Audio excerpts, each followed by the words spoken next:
Alright, so we've looked at the process of lime and how we get it out of the quarry onto the land, and just going forward a step, what we want to do is getting it into your ideal optimum range and why we want to do that.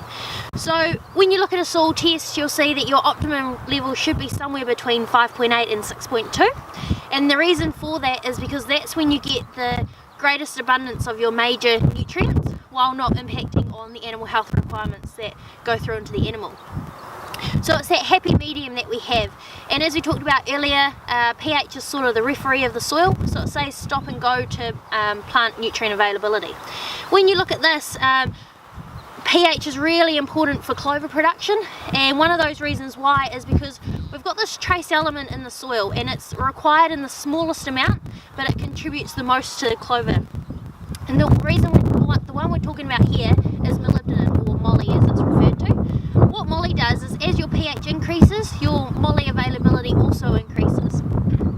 And moly is really important for the clover for nitrogen fixation. So with a lack of molybdenum, the chances are that you don't have the ability to fix nitrogen out of the atmosphere and turn it into plant available nitrogen in the clover, which the animal can eat and then urinate somewhere else in the paddock. And that's how you get your free nitrogen cycle happening in your pastoral system. Yeah. So here we're looking at pasture composition of ryegrass and clover. So there's some white clover, there's a little bit of red clover in here as well. And this clover and this pasture's just been chopped, and it's going to get baled up this afternoon into baleage bales. Another awesome reason why we want to lift our pH is because we want to neutralise as far down into the soil profile as possible. So if we talk about the topsoil, that's your CBD, where you can go and you get a whole availability of nutrients, and then you go further down into the subsoil where there's a little bit less nutrient abundance, and your pH starts to decrease. The thing with pH decreasing is that the roots don't like to go down and take up heavy metals such as iron and aluminium. So the higher we can lift that pH into the optimum range, the further down the profile, the more ability you've got for rooting depth, which taps into water and nutrients as well. So if we're talking about New Zealand exports, we're talking about doubling the value that happens by 2050.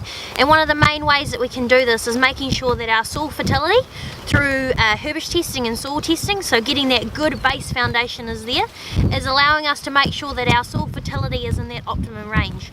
Specifically looking at pH, because as we talked about earlier, pH is really important and it's the referee of those nutrients in the soil. At the end of the day, every farmer wants to have as much yield as possible from every hectare of land, and so it's about optimising that and getting the most production that they can. For any more questions, make sure you pop into your PGG Wrightson store or go and talk to your local technical field rep.